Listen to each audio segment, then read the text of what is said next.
Voilà, le sirop de menthe à macérer pendant à peu près 24 heures. Donc maintenant on peut le filtrer.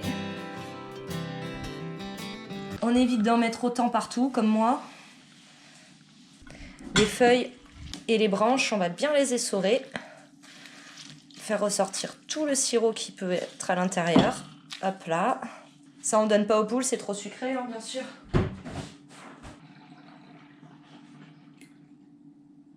Voilà, je vous montre à la lumière.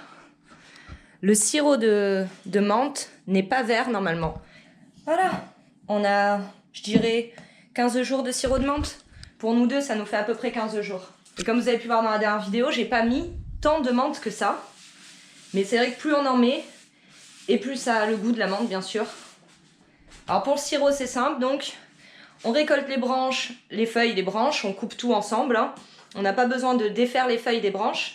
On les lave bien, ensuite on met de l'eau dans une casserole avec du sucre pour faire le sirop. Moi, je peux pas vous dire en termes de dosage ce que je mets, puisque je le fais toujours à l'œil en fait. C'est pour ça qu'il est jamais sucré de la même manière, mon sirop. Et si vous voulez, vous pouvez mettre du sucre. Pour former le sirop, c'est quand même mieux. Et si vous voulez réduire cette dose de sucre, vous pouvez ajouter du sirop d'agave. Vous mettez suffisamment d'eau pour pouvoir recouvrir complètement vos feuilles de menthe. Donc vous faites votre sirop, vous le faites bouillir, vous mettez le sucre, l'eau dans une casserole, vous laissez bouillir, vous laissez réduire un peu quand même, ça va prendre cette texture plus dense de sirop.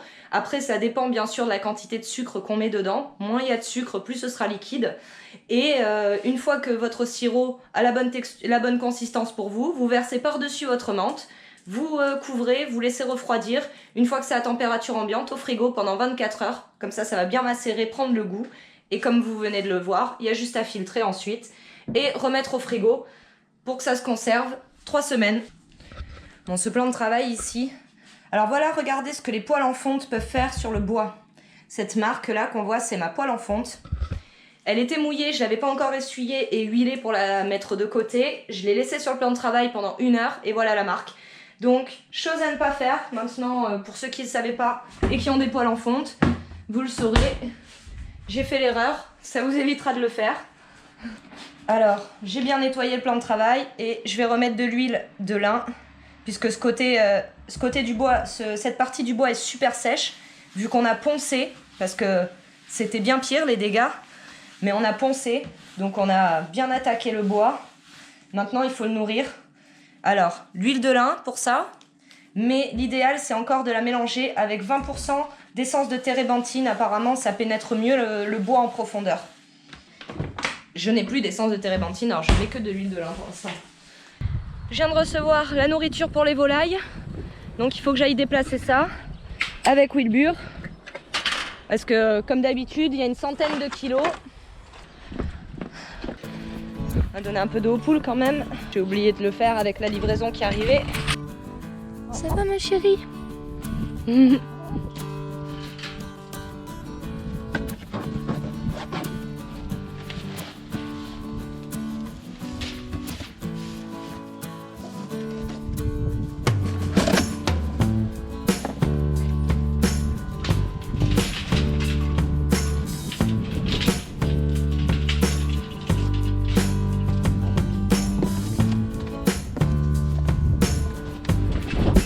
On a majoritairement de l'alimentation pour les poussins, qui sera la nourriture pour les poules de chair, qui arrive le mois prochain, donc j'anticipe.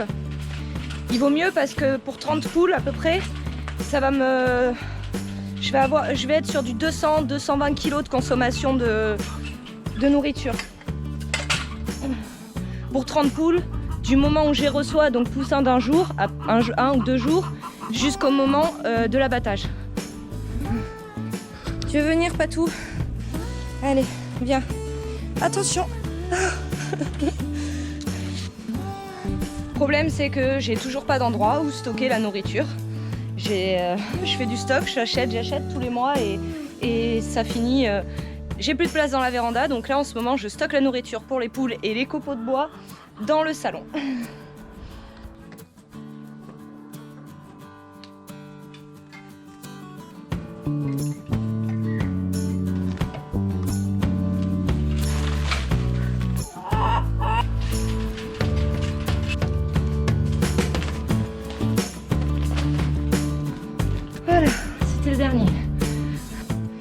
Voilà ce qu'on a ici.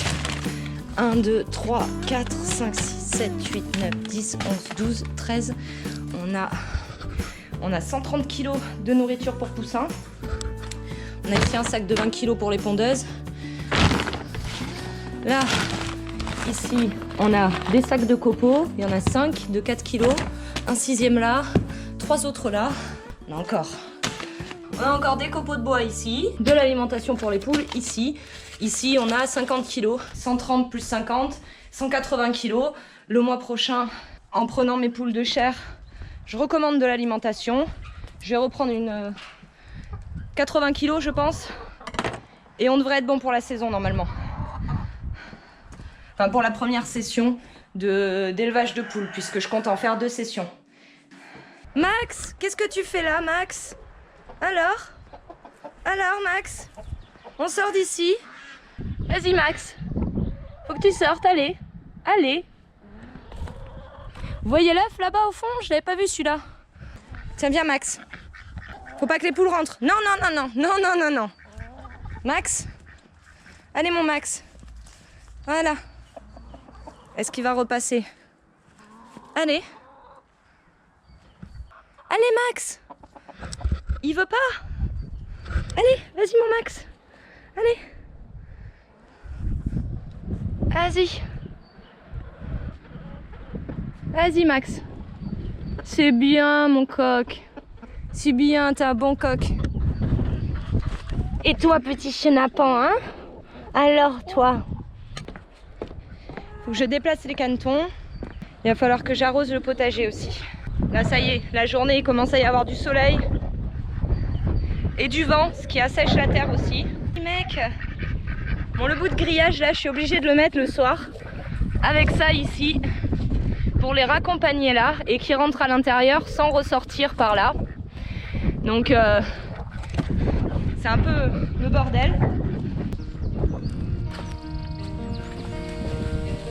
Voilà. Je vérifie qu'il n'y ait pas trop de trous.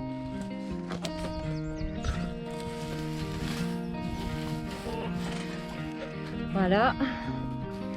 Il n'y a pas l'air d'avoir de trous derrière. C'est bon. Vaut mieux être sûr parce qu'avec les renards,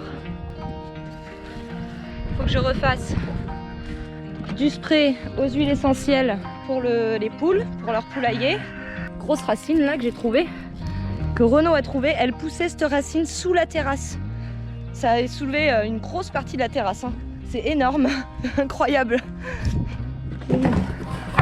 Est-ce que c'est là ce que je cherche?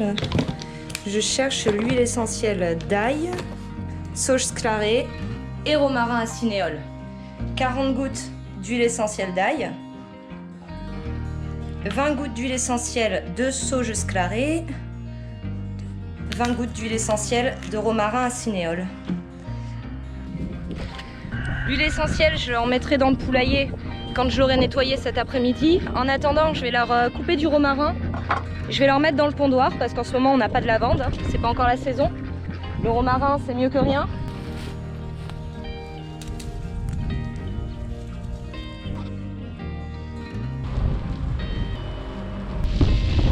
Puis un petit verre de sirop de menthe pour finir.